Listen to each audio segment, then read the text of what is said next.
Your commentator is Joe O'Brien.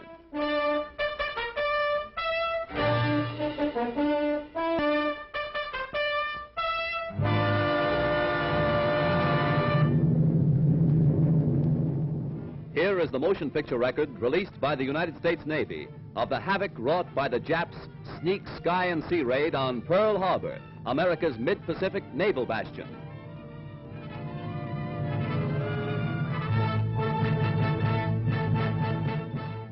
On December 7th, 1941, Japan, like its infamous Axis partners, struck first and declared war afterwards. Costly to our Navy was the loss of war vessels, airplanes, and equipment, but more costly to Japan was the effectiveness of its foul attack in immediately unifying America in its determination to fight and win the war thrust upon it, and to win the peace that will follow. The Japs copied their German masters in striking hard at airfields. Hickam Field, northwest of Honolulu, and the Ford Island Naval Plane Base were the first objectives of Japan's treachery. Scores of planes were bruised and battered by the Japs' aerial bombs. Many of these were demolished beyond repair. Direct hits were scored on hangars, and these were badly shattered. Equipment and airplane supplies were reduced to smoldering ruins. Here at the Naval Air Station is grim and positive evidence of Jap treachery. Here foul blows were struck, while Jap diplomats were talking peace in Washington. America lost 3 destroyers. Here are seen the United States destroyers Downs and Shaw as they rest on the bottom of Pearl Harbor with decks awash after Jap bombers make direct hits on their decks. First to feel the sting of Japanese steel are the USS Oklahoma and Utah, the latter a 33-year-old target ship. Accurate hits by the enemy bombers make short work of these 2 naval bulwarks. Now, with their keels practically out of water, they lie helpless wrecks and a sad reminder of cowardly strategy. To make possible a surprise attack within Pearl Harbor, the Japs built 2-man submarines to enable them to fire sneak blows within waters that are narrow and tortuous. Several of these surprise weapons were blown from the water by direct hits of our naval gunners. Others were beached and captured. While sky and sea fire was still raging, salvage crews inspected our naval craft to estimate what may be saved. Before the din of bursting bombs had been silenced, preparations were underway to salvage these 2 warships. At low tide, the huge propeller of the Oklahoma, stilled by the enemy, was high above water.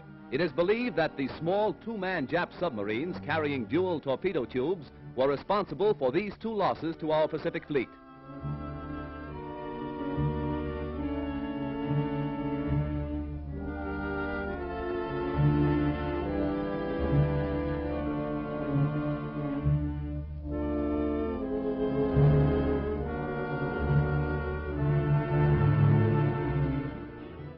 Here is the actual bombing of the mighty USS Arizona by Jap planes. These pictures were made by a fearless cameraman who thought nothing of his personal safety to make possible this record for all posterity. A single lucky hit was responsible for the disaster that befell the Arizona when a Jap bomb falling directly through one of the battleship's funnels exploded in the engine room and set ablaze tons of fuel oil. Dense black smoke billowed to the sky as the massive control tower began to keel over. The Arizona's courageous crew stuck to its guns until the very end. Here was displayed heroism that will live forever in the glorious annals and traditions of the American Navy.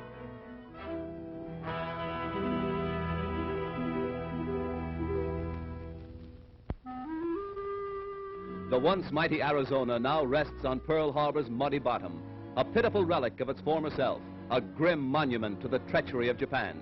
The once mighty dreadnought's armor plate is twisted and torn, but the great battleship's control tower still stands, a defiant beacon that in days to come will cast its shadow upon Nippon's very shores. At Pearl Harbor, at Hickam Field, in the bomb-pocked streets of Honolulu, ever is written history. History with a tragic, treacherous pen. History that 130 million Americans will never forget. And in days to come, the Japs, too, will remember Pearl Harbor. Here is a tragic, unforgettable page in the annals of America. Here the cunning deceit of the Japs will never be forgotten. Here, they hoped to score a knockout before the war began. The Arizona's gun crews, battered and broken, fired to the last. Their guns pointed skyward, from whence the enemy appeared. The Jap sneak blow cost hundreds of military and civilian lives. The treacherous attack cost our Pacific Fleet 2 battleships outright, another capsized, the loss of 3 destroyers and a mine layer.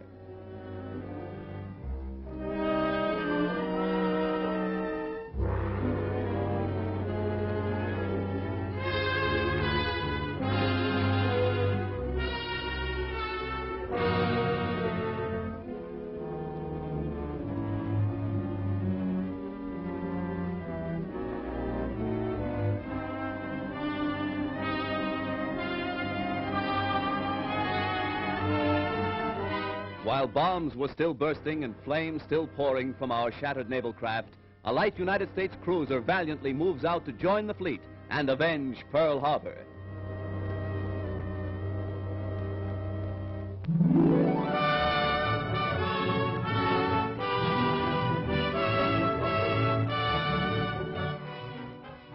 June 3rd, 1935.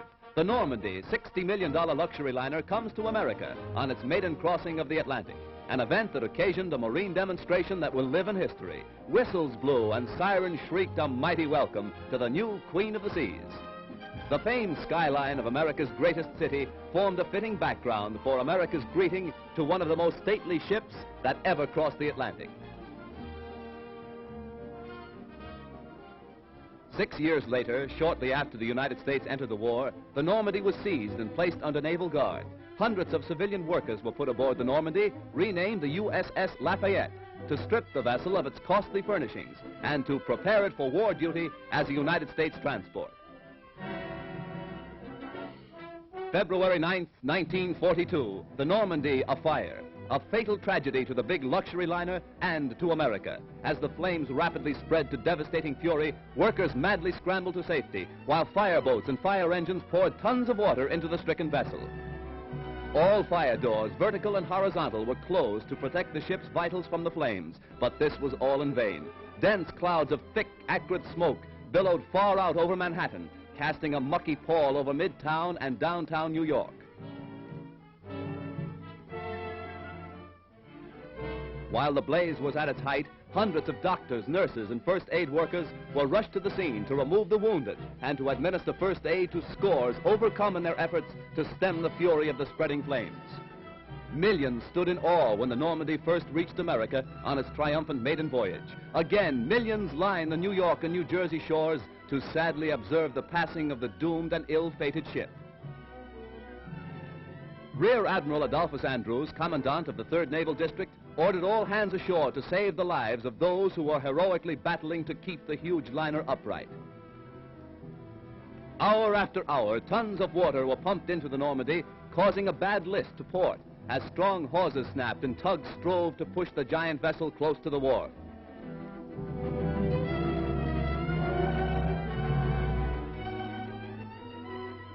Then, during the night, the Normandy met its final doom, when, with a resounding crunch of ice and a belch of smoke, the 83,000-ton vessel dipped her flame-scarred superstructure into the surface of the Hudson River. Hundreds were injured when America lost its biggest naval auxiliary. Millions of dollars of damage has been done, and thousands of man-hours of labor have been nullified.